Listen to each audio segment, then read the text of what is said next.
What's going on, y'all? It's your boy Cool Colas here, and you are now tuning into a new video on my channel. But before we get on to the topic for today, I'd love it if you did a few things. Hit the like button, subscribe button, share button, and bell icon so you get notifications for whenever I come out with new content on this channel. And then when you're finished watching this video, I'd love it if you leave me a comment below, and I'll get back to your comment when the video is done.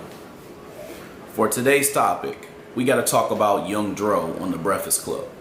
Young Dro recently on the Breakfast Club had an issue where his friend was laughing at him when he was talking about some of his struggles with drugs, drug overdose, rehab, and all that in between.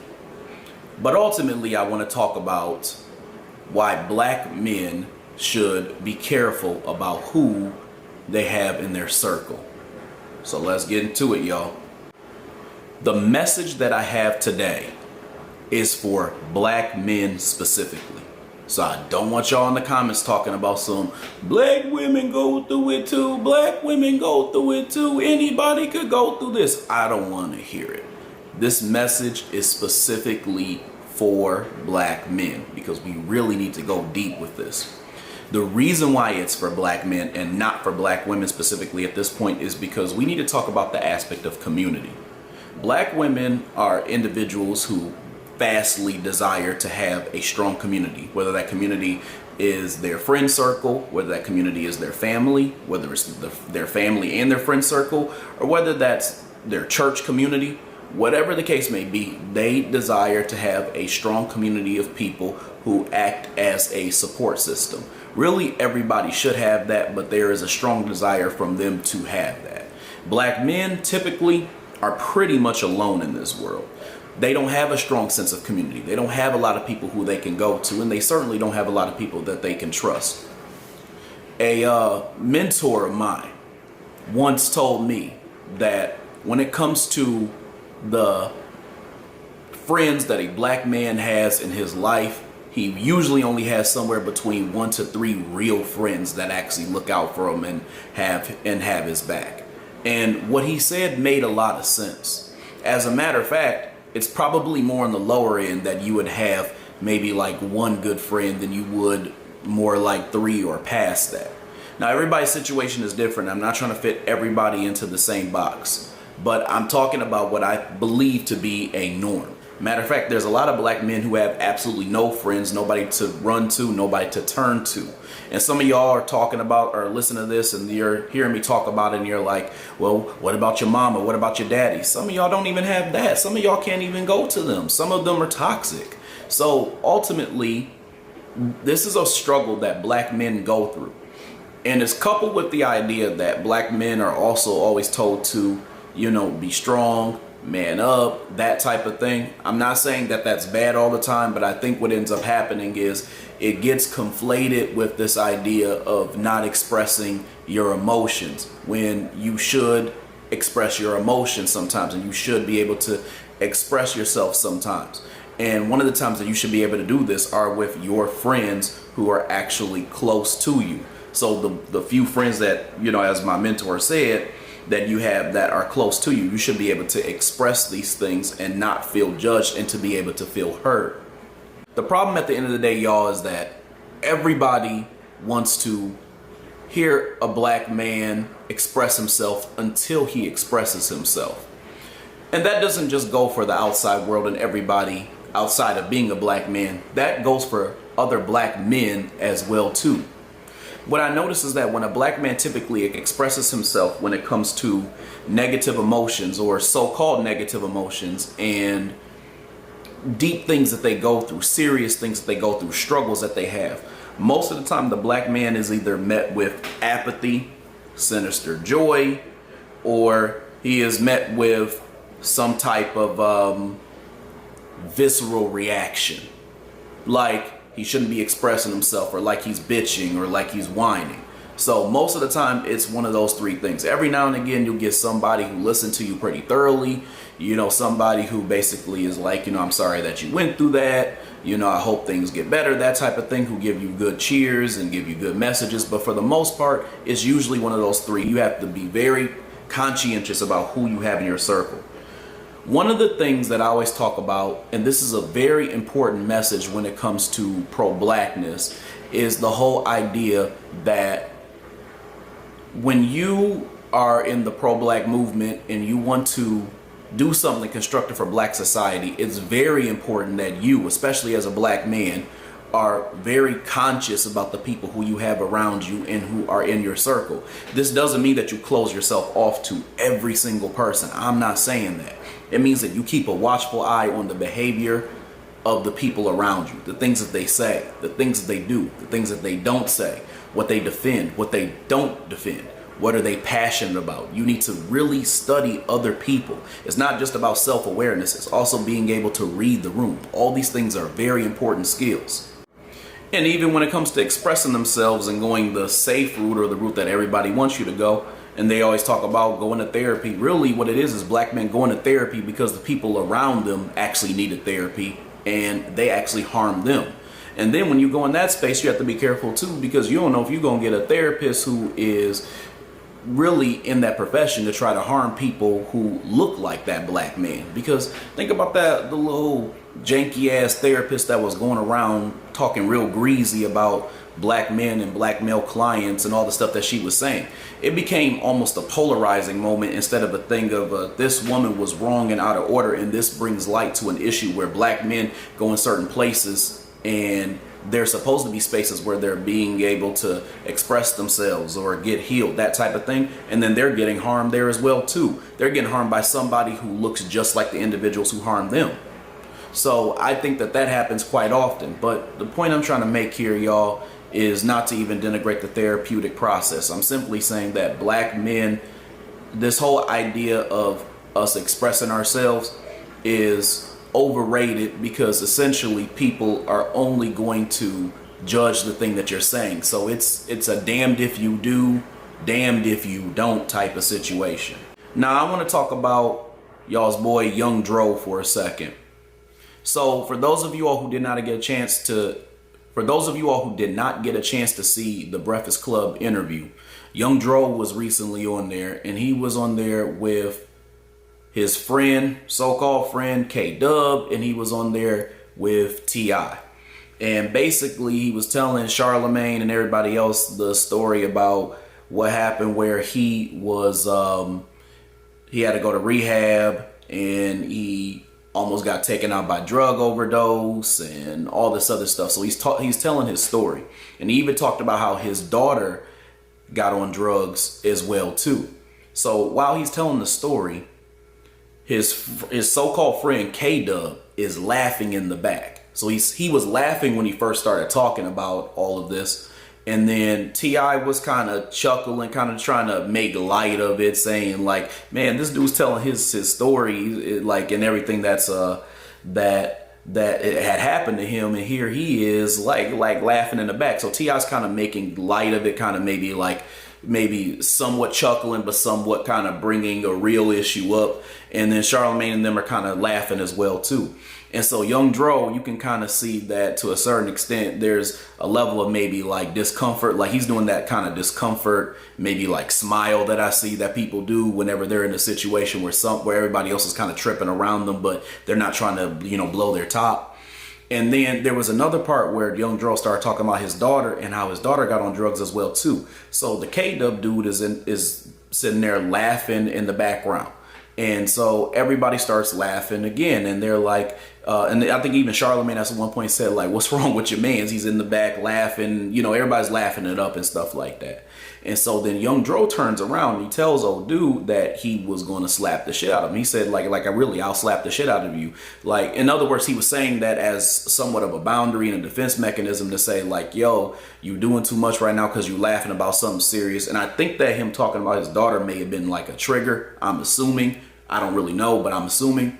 And when he said that, K-Dub was sitting there talking about and so many, I'm paraphrasing, but he said, he's not going to do nothing. You're not going to slap the shit out of me. You ain't going to do nothing, basically.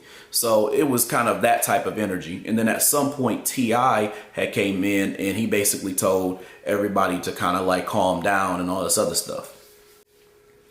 To be honest with you, I don't think that his so-called friend is a real friend.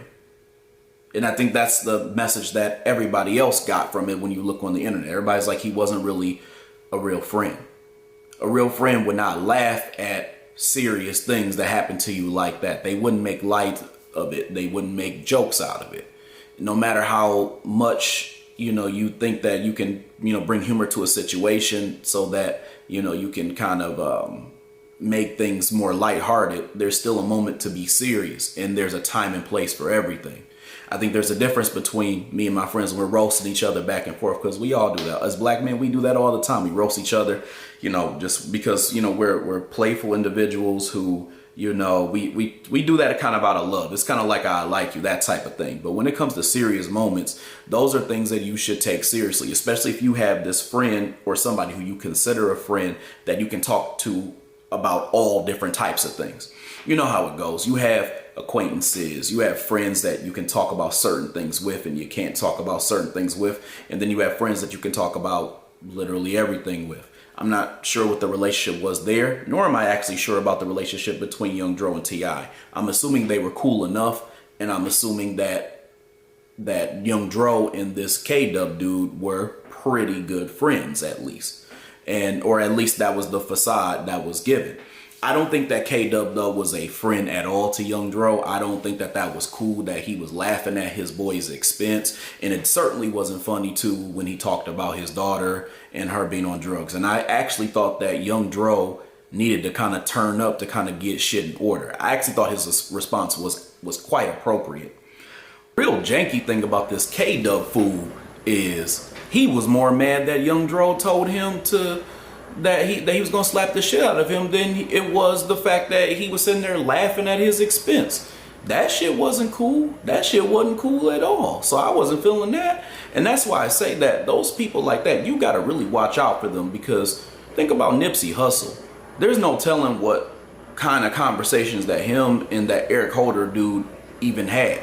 Like, there was clearly some form of jealousy or something in this dude to say, hey, I'm going to off this dude who I was just slapping hands with. There had to be some level of I don't care about his life, his livelihood, who he was as a person, so I'm just going to off him for, whatever benefits I'm going to get from the dominant society, because that's clearly why he did it, right?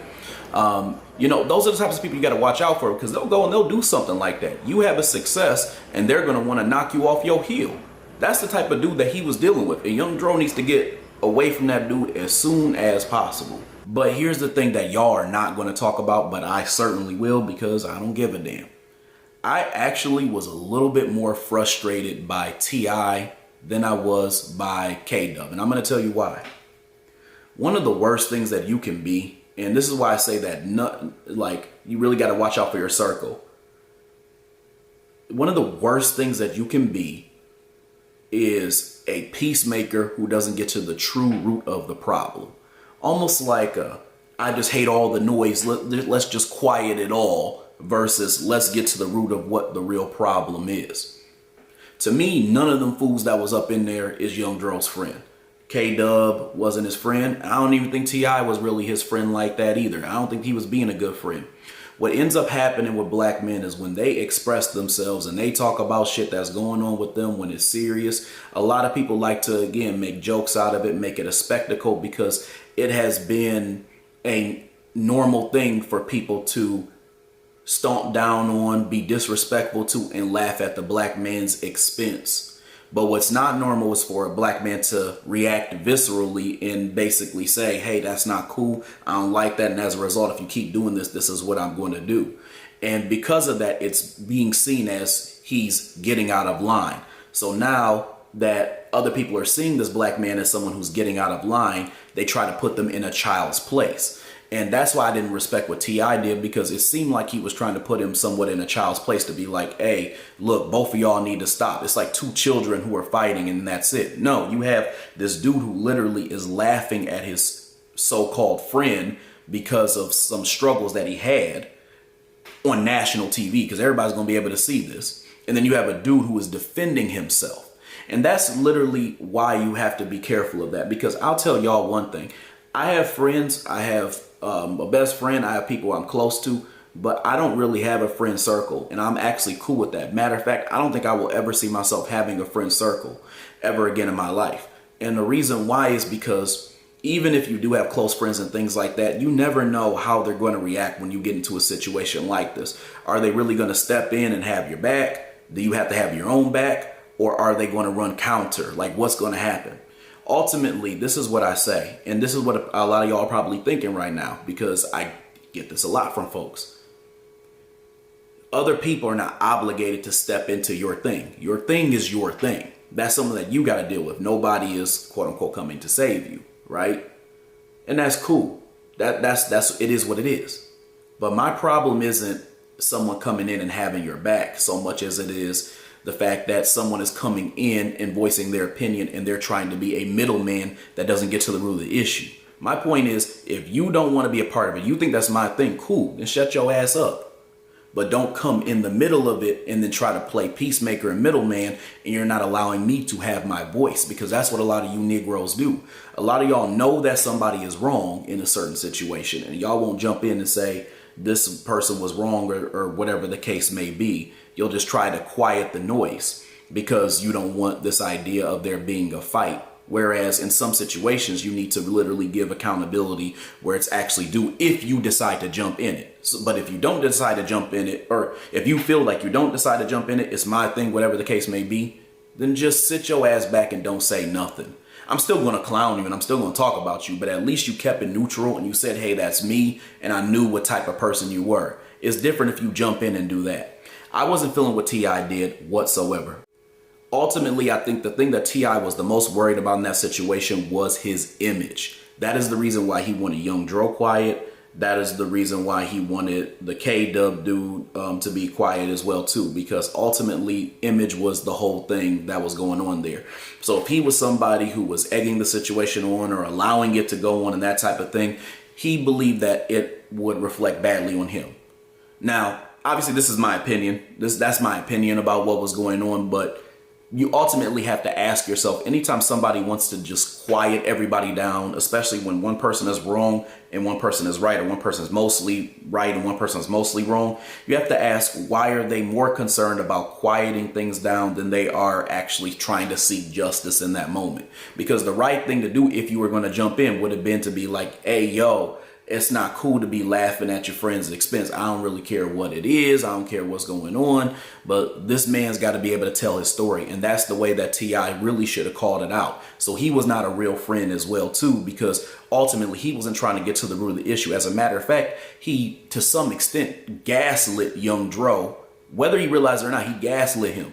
Because then what black men do, and this is what Young Dro did in that situation as well, too, is they end up apologizing because of the way that they reacted, the way that they tried to defend themselves, because nobody else was trying to defend them. They were being that person, the only person who was there to save themselves. And here you are undergirding the idea that they're trying to speak up for themselves. I wasn't feeling none of that shit. I wasn't feeling that at all, because my thing is, like, if you were my friend, you were my boy, you're my homie. Or even if this was a chick, like whoever the case may be, if you're going to jump in and you know that this person is wrong, this person is out of order, because T.I. was very aware, which is why he even called out him laughing, then I expect you to call them out and to correct the behavior if you're going to do that. If not, then stay your ass out of it. Then it ain't got nothing to do with you. It ain't got nothing to do with you. So going back, I was not feeling that. And the way that I saw it was Young Dro needs to seriously look at who is in his circle. And my thing is, like, he needs to be careful about who he calls a friend. That's why for me, when it comes to people, I separate them in categories. I don't feel like I have a lot of friends. I do have like some, like I said, close friends. I have a best friend. I have people who, you know, I'll talk to here and there, like hang out with and stuff like that. But a lot of these people, you have to separate them into categories of, this person is somebody who sees me as an enemy or they're envious of me.